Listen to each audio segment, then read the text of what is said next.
विष्णु जी अपनी सवारी गरुड़ पर सवार होकर के कैलाश पर्वत पहुंचे भगवान शिव जी से मिलने के लिए। गरुड़ जी जो इतना तेज उड़ते थे, उनकी रफ्तार का कोई मुकाबला नहीं था।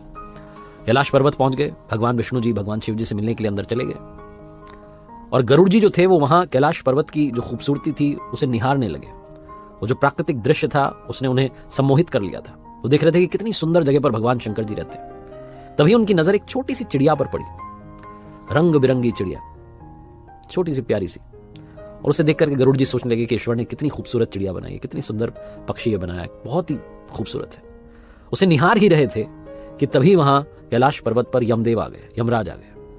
उन्हें प्रणाम किया गरुड़ जी ने। यमदेव जो थे उन्होंने आशीर्वाद दिया। उसके बाद यमदेव जो थे वो उस चिड़िया को आश्चर्य से देखने लगे और देखते देखते वो अंदर चले गए। वो जो बैठक थी जिसमें आए थे वो चले गए, भगवान शिव जी से मिलने वो भी आए थे।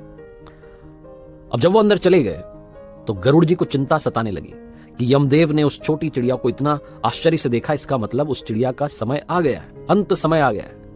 और जब यमदेव यहां से निकलेंगे बाहर तो उसे अपने साथ लेकर के चले जाएंगे। मुझे इस चिड़िया को बचाना होगा।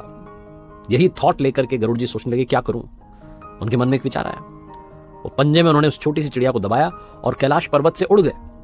हजारों कोस दूर आ गए वहां से। जैसा मैंने बताया कि रफ्तार बहुत तेज, गति बहुत तेज। जंगल में सुनसान जगह पर चट्टान पर जाकर के उस चिड़िया को बैठा दिया और ईश्वर से कहने लगे कि अब आप संभाल लेना। गरुड़ जी को लग रहा था कि भाई यहां तो सुरक्षित हो गई, कोई दिक्कत नहीं है, मेरा काम हो गया। फटाफट से वापस वहां से उड़े और कैलाश पर्वत पहुंच गए। कैलाश पर्वत पर जब पहुंच गए तो गरुड़ जी अब शांति से कैलाश पर्वत को निहार रहे थे। उन्हें लग रहा था मैंने अपना जो कर्तव्य है वो निभा दिया है। तभी वो जो बैठक थी वो खत्म हुई, यमदेव बाहर निकले। जैसे ही यमदेव बाहर निकले, यमराज को फिर से गरुड़ जी ने प्रणाम किया और पूछने लगे कि एक बात मुझे बताइए, वो जब आप अंदर जा रहे थे आप एक छोटी सी चिड़िया को, रंग बिरंगी चिड़िया बैठी थी, उसको आश्चर्य से देख क्यों रहे थे? यमदेव ने कहा कि मैं उसको इसलिए आश्चर्य से देख रहा था, उसे देखते ही मुझे ज्ञात हुआ कि इस चिड़िया का अंत समय आ गया है, लेकिन इसकी मृत्यु यहाँ कैलाश पर्वत पर नहीं होगी। इसकी मृत्यु यहां से हजारों कोस दूर सुनसान जंगल में एक चट्टान पर जब ये बैठी होगी तो एक सांप इसे खा जाएगा, इसकी मृत्यु वहां होगी।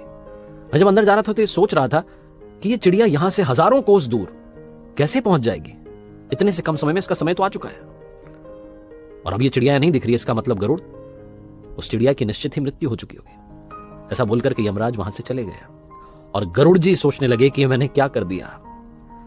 मैं खुद उस चिड़िया को वहां जंगल में छोड़ आया जहां अब तक सांप उसे खा चुका होगा, उसकी मृत्यु हो चुकी होगी। यह कहानी बस ये समझाती है और सिखाती है कि मृत्यु को कोई टाल नहीं सकता। अगले पल का किसी को पता नहीं है। हम बहुत सारे सालों के आगे आने वाले सालों की प्लानिंग करते हैं, लेकिन हमें अगले पल का पता नहीं कि अगले सेकंड में क्या होगा।